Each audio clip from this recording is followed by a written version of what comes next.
Assalamualaikum warahmatullahi wabarakatuh. Perkenalkan, nama saya Ramdhani Pratama, NPM 211-2011-566. Di sini saya akan mempresentasikan hasil tugas makalah yang diberikan oleh Ibu Rilda Murniati, SHM Hum, selaku dosen pengampu mata kuliah Etika Profesi Hukum. Di sini saya akan membawakan judul makalah yang berjudul Implementasi Moralitas dan Kode Etik Seorang Hakim dalam Penegakan Hukum. Nah, sebelumnya saya akan menjelaskan sedikit tentang latar belakang terkait implementasi moralitas dan kode etik seorang hakim dalam penegakan hukum. Dijelaskan oleh Bertens tahun 1994, kata yang sangat dekat dengan etika adalah moral. Kata ini berasal dari bahasa Latin mos, jamaknya mores, yang juga berarti adat kebiasaan. Secara etimologis, kata etika sama dengan kata moral. Keduanya berarti adat kebiasaan. Nah, moralitas adalah suatu perbuatan, artinya segi moral atau baik buruknya suatu perbuatan. Dengan kata lain, moralitas merupakan kualitas perbuatan manusiawi dalam arti perbuatan itu baik atau buruk, benar atau salah. Misalnya, moralitas kolusi para hakim dengan pihak berperkara adalah buruk, sedangkan moralitas putusan hakim yang sesuai dengan rasa keadilan adalah baik. Menurut Sumaryono, mengemukakan tiga faktor penentu moralitas perbuatan-perbuatan manusia, yaitu yang pertama adalah motivasi, yang kedua adalah tujuan akhir, yang ketiga adalah lingkungan perbuatan. Nah, jabatan hakim diatur dengan undang-undang, yaitu Undang-Undang Nomor 2 Tahun 1986 tentang Peradilan Umum. Seorang yang menjabat hakim harus mematuhi undang-undang dan berpegang pada Kode Kehormatan Hakim. Hubungan antara undang-undang dan kode kehormatan hakim terletak pada ketentuan kode kehormatan hakim yang juga diatur dalam undang-undang. Sehingga sanksi pelanggaran undang-undang diberlakukan juga pada pelanggaran kode kehormatan hakim. Hakim dalam semua tingkatan memiliki posisi sentral dalam proses peradilan. Dalam posisi sentral itulah diharapkan dapat menegakkan hukum dan keadilan. Hanya hakim yang baik yang dapat diharapkan dapat menghasilkan putusan yang mencerminkan rasa keadilan yang sesuai dengan hukuman yang berlaku. Terdapat banyak pandangan tentang kriteria hakim, baik antara lain memiliki kemampuan hukum, yaitu legal skill, berpengalaman yang memadai, memiliki integritas, memiliki kesehatan yang baik, mencerminkan keterwakilan masyarakat, memiliki nalar yang baik, memiliki visi yang luas, memiliki kemampuan berbaca dan menulis, mampu menegakkan hukum negara dan bertindak independen dan imparsial, dan memiliki kemampuan administratif dan efisien.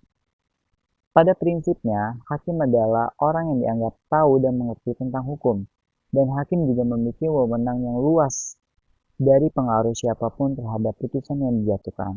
Namun, meskipun mempunyai kebebasan, bukan berarti hakim dapat sewenang-wenang dalam menjatuhkan putusan. Hakim harus mempertimbangkan banyak hal terkait dengan fakta-fakta yang telah disaksikannya selama hakim melakukan pemeriksaan terhadap terdakwa di persidangan. Sebab, hakim merupakan perwujudan dan pencerminan nilai-nilai keadilan. Nah, melihat fenomena saat ini, saya berpendapat bahwa hakim itu tergolong dua.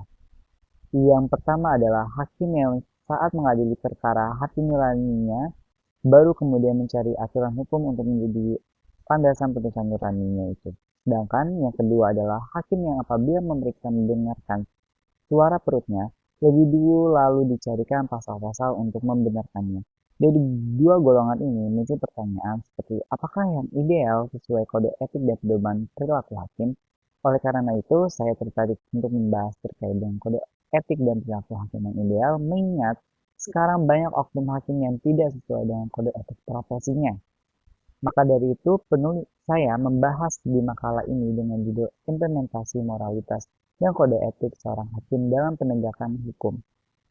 Nah, ada pun masalah yang akan saya bahas di video kali ini, yaitu yang pertama adalah implementasi moralitas sebagai seorang hakim, yang kedua penegakan hukum ditinjau dari kode etik seorang hakim. Baik, langsung saja masuk ke pembahasan. Yang pertama adalah implementasi moralitas sebagai seorang hakim.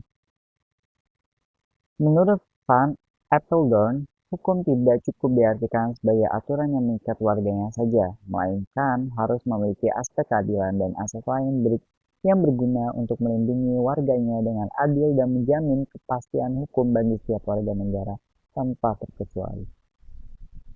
Salah satu sarana yang penting untuk mewujudkan keadilan di tengah masyarakat adalah norma hukum yang diformulasikan dari nilai-nilai yang berlaku di tengah masyarakat yang di dalamnya include nilai etika dan moral.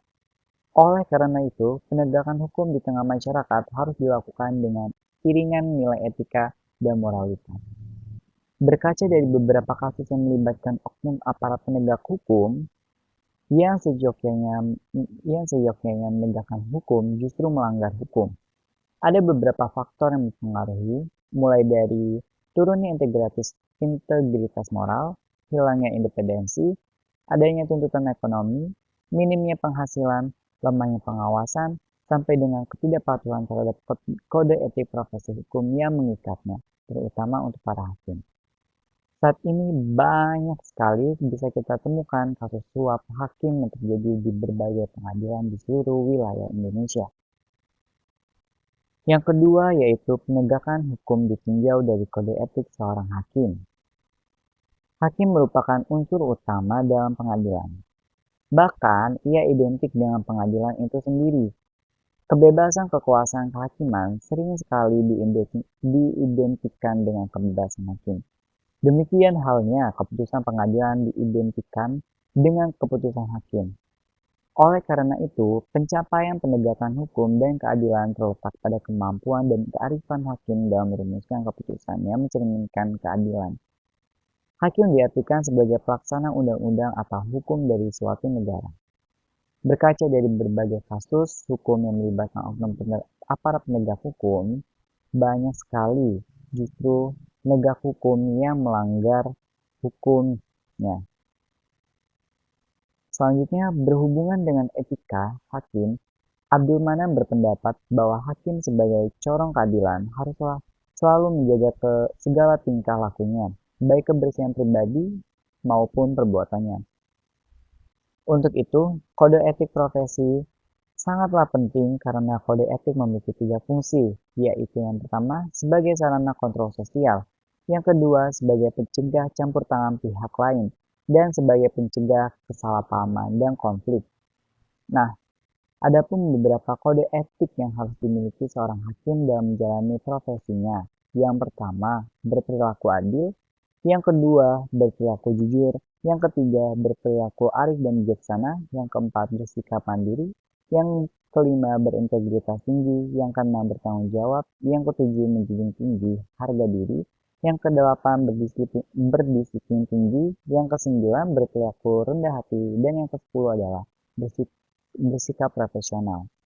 Selain prinsip-prinsip kode etik di atas, seorang hakim juga harus memiliki sifat yang digambarkan dalam lambang menjadi panca dharma hakim, yaitu Kartika, bintang yang melambangkan ketuhanan yang Maha Esa, Cakra, senjata ampuh dari Dewa Keadilan yang memusnahkan segala kebatilan, kezaliman, dan ketidakadilan yang berarti adil. Chandra, bulan yang menerangi segala tempat yang gelap, sinar penerangan dalam kegelapan yang berarti bijaksana dan berwibawa.